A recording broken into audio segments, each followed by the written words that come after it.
diakhiri. Stop bullying di pesantren. Stop bullying di pesantren. Bukan hanya di pesantren.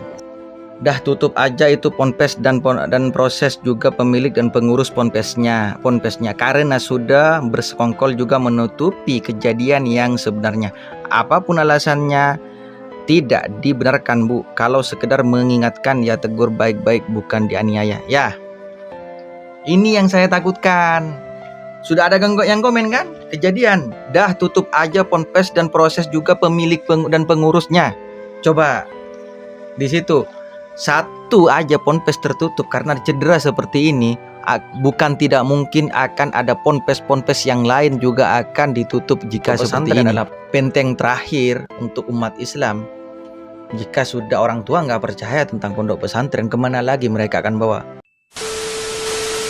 Assalamualaikum warahmatullahi wabarakatuh. Jumpa lagi di channel Faris Alfian. Apa kabar teman-teman semua? Semoga baik-baik saja tentunya dan dalam lindungan yang maha kuasa. Sehat selalu untuk warga kita yang ada dimanapun Anda berada.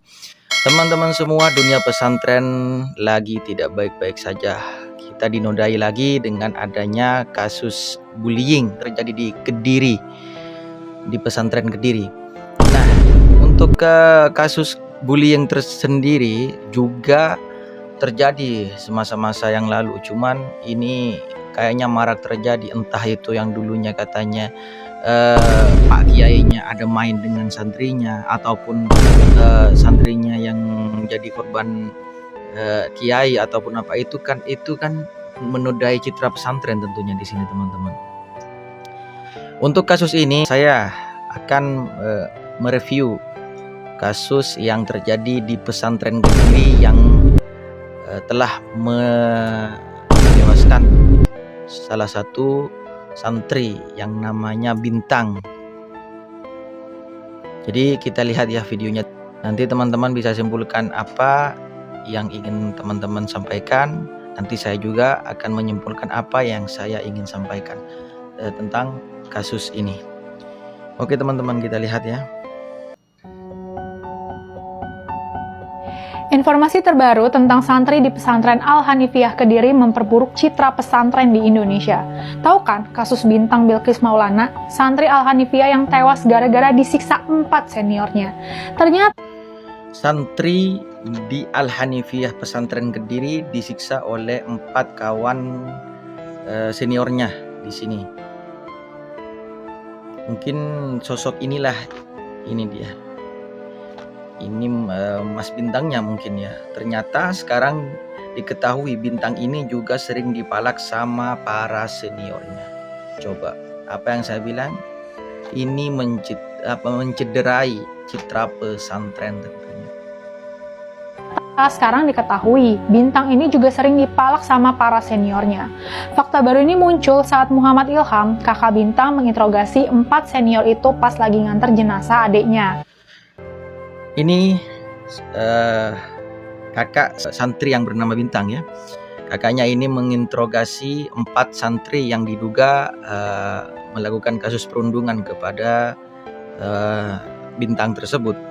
Jadi teman-teman semua, masihkah harus seperti ini? Cukuplah mungkin kalau untuk di negara-negara luar, di Amerika kasus bullying ini sudah banyak hapus ya, tapi kok masihkah di Indonesia? Tentunya ini apa kata yang saya tahu, pesantren adalah benteng terakhir bagi umat Islam.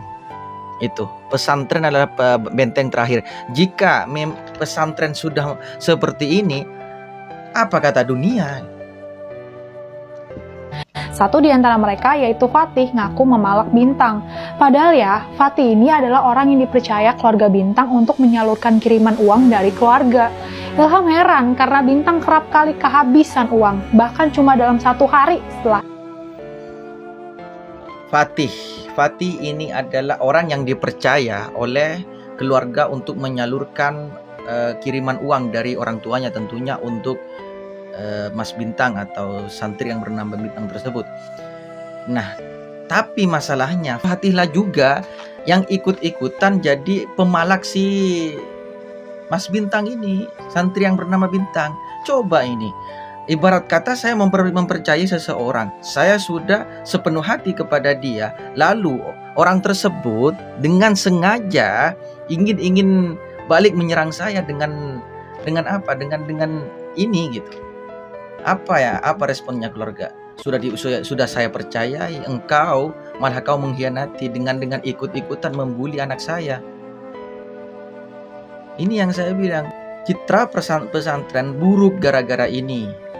Karena untuk sekolah luar yang mungkin non pesantren, oke lah, karena di sana mungkin sekolah agama ataupun pelajaran agama nggak terlalu dipedulikan tentang masalah ini, teman-teman semua. Kita renungi lagi lah.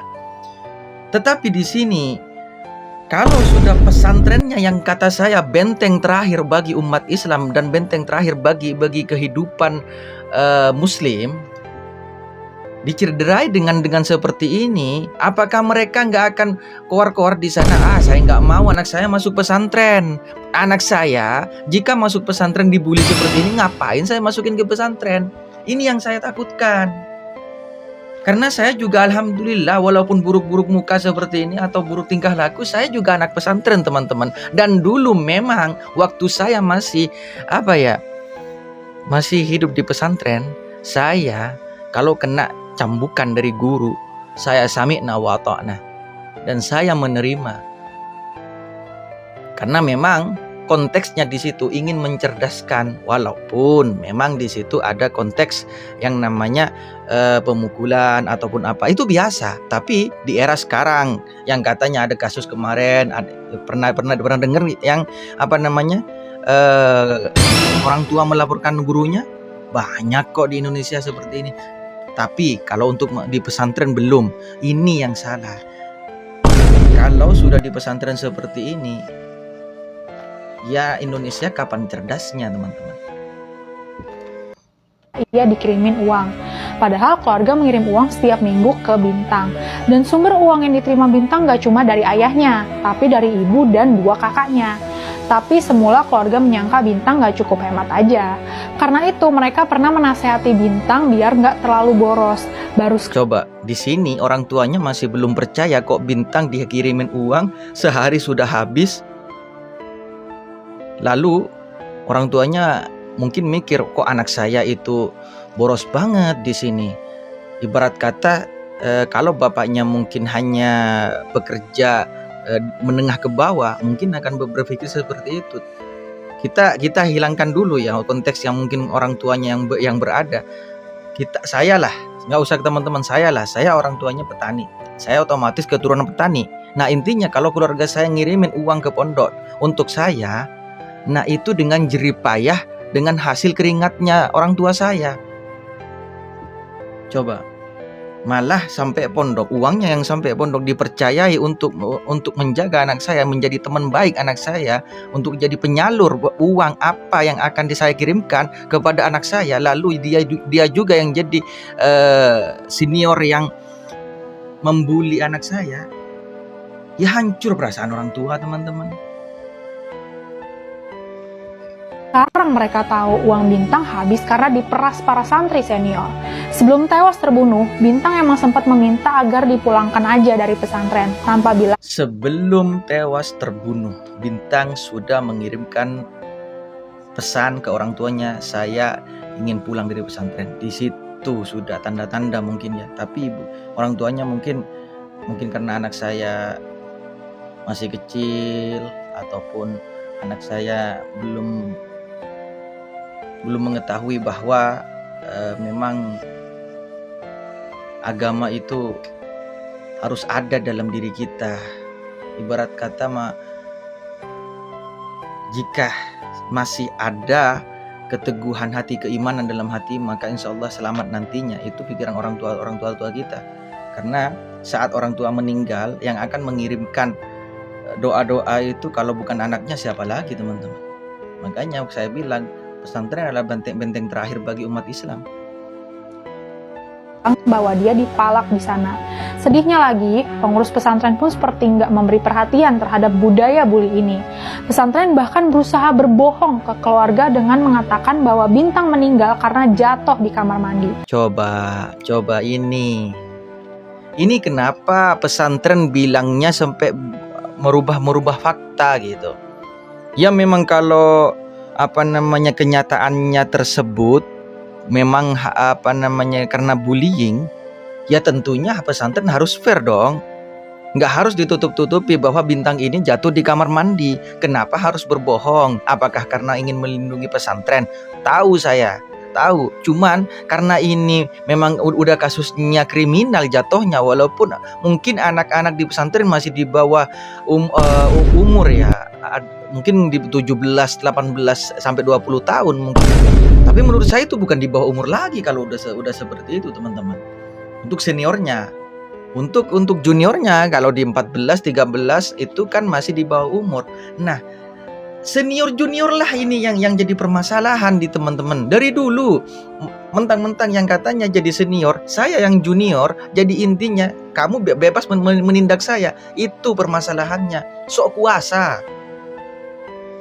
Itu yang jadi permasalahannya. Ya Allah, saya miris juga ini melihat ini, karena bagi saya anak pesantren, saya jatuhnya akan apa? Ya Allah, kok kehidupan pesantren ini sudah hancur. Jika sudah hancur, maka habislah benteng terakhir umat Islam. Nggak akan lagi ada kepercayaan dari masyarakat untuk memasukkan anaknya ke pesantren jika terus-terusan seperti ini. Maka saya minta kepada pemerintah, aparatur negara untuk lebih memperhatikan ini, teman-teman. Itu harapan saya. Pemerintah harus segera bertindak tegas. Perundungan pada santri seperti Bintang ini bukan pertama kali terjadi. Praktek-praktek bullying serupa sudah beberapa kali diberitakan. Karena itu, budaya biadab ini harus segera diakhiri. Stop bullying di pesantren. Stop bullying di pesantren. Bukan hanya di pesantren. Saya ingin apa? Ingin menambahi dikit. Bukan hanya di pesantren, dimanapun. Karena kasus bullying itu saya juga pernah ngerasain kehidupan pesantren. Nggak ada yang bullying seperti ini. Kalau cuman bercanda ya mungkin ada lah, tapi nggak harus sampai terlalu gitu. Ayolah, Indonesia itu katanya sih umat Islam akan bersatu, tetapi kalau seperti ini bukan bersatu lagi, ini bercerai-berai. Maksud untuk mengingatkan dan memberi nasihat si anak pelaku. Dah tutup aja itu ponpes dan proses juga pemilik dan pengurus ponpesnya karena sudah bersekongkol juga menutupi kejadian yang sebenarnya. Apapun alasannya tidak dibenarkan, Bu. Kalau sekedar mengingatkan ya tegur baik-baik, bukan dianiaya. Ya, ini yang saya takutkan. Sudah ada yang komen kan? Kejadian dah tutup aja ponpes dan proses juga pemilik dan pengurusnya. Coba di situ satu aja ponpes tertutup karena cedera seperti ini, bukan tidak mungkin akan ada ponpes yang lain juga akan ditutup jika seperti ini. Lalu di mana Indonesia akan maju? Karena kata saya tadi, atau pondok pesantren adalah benteng terakhir untuk umat Islam. Jika sudah orang tua nggak percaya tentang pondok pesantren, kemana lagi mereka akan bawa? Kalau agama sudah tidak ada yang keyakinan di hati bahwa kita akan meninggal, karena agama yang mengajarkan kita meninggal. Kita tahu habis mati ada kehidupan setelahnya. Kita tahu tentang masalah itu. Ngobrol lah dengan Bintang, kemudian menyampaikan nasihat, kemudian juga bertanya. Tapi pada saat ditanya, Bintang jawabannya tidak nyambung. Saat itulah emosi, kemudian dipukul. Itu kejadiannya hari Selasa. Oh, jadi dikasih tahu untuk mungkin untuk sholat ya. Lalu terus si Bintangnya ini nggak nyambung, akhirnya dipukul. Ya, nah yang melakukan pemukulan ini siapa? Ya seniornya. Itu pengurusnya yang merasa katanya saya sudah senior dari kamu. Itu yang saya tahu gitu. Kata senior dan junior bak momok yang buruk bagi kehidupan. Kalau sudah sesuatu, saya lebih senior dari kamu, yang junior kapan majunya? Coba dirangkul yang junior.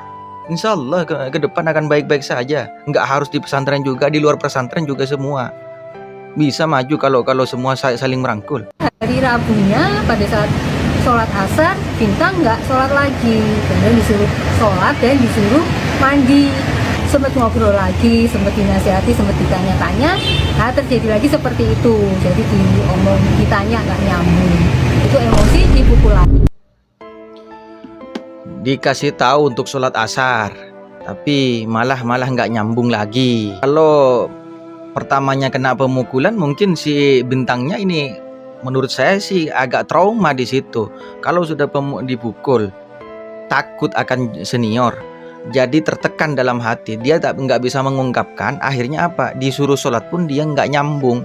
Nah, masalahnya yang nyuruh sholat mungkin yang ngasih perundungan pertama ini kan berkali-kali katanya. Ya, jadi kalau seperti ini konteksnya, ya nggak akan nyambung. Saya juga nggak akan nyambung. Saya lebih mikirin nasib saya kalau saya dipukul lagi daripada saya gimana. Saya takkan segitu. Nggak harus cari pembenaran tentang masalah ini. Coba kita kasih tahu dengan baik-baik. Nggak ada pemukulan. Nah di situ insya Allah akan nyambung dan baik-baik saja namanya pesantren. Jadi saya nggak mau komen banyak tentang masalah ini. Cuman selamat jalan untuk Bintang dan semoga keluarganya ditabahkan ya. Aku lihat tadi ada guru almarhum Bintang rajin setiap pagi baca Yasin dan lain-lain. Terus ini statement Rama. Apa ini? Fatah juga bilang kalau Bintang sering kesurupan, itu katanya kesurupan. Jadinya kayak dia bengong, kayak dia ngamuk-ngamuk gitu. Tapi kita kan nggak tahu juga Bintang juga kayak gimana. Sedangkan pas dia pulang, perlu perubahan besaran agar ustadz dan guru terjun langsung mengecek kegiatan santri tiap hari. Jangan hanya menyerahkan semua tugas kepengurusan yang kebanyakan masih muda atau alumni. Itu yang saya maksudkan. Jadi perlu guru atau memang yang punya otoritas di dalam pesantren untuk mengecek langsung keadaan di dalam pesantren ya. Tidak bisa mengandalkan yang namanya saya pengurus pesantren ataupun yang masih alumni di dalamnya ataupun yang masih berstatus santri juga karena dia santri senior. Akhirnya apa? Bullying ini akan terjadi. Jadi mungkin saya setuju dengan ini, imbauan juga untuk pesantren dimanapun selalu mengecek keadaan santrinya, jangan selalu mengandalkan kesenioran di sini.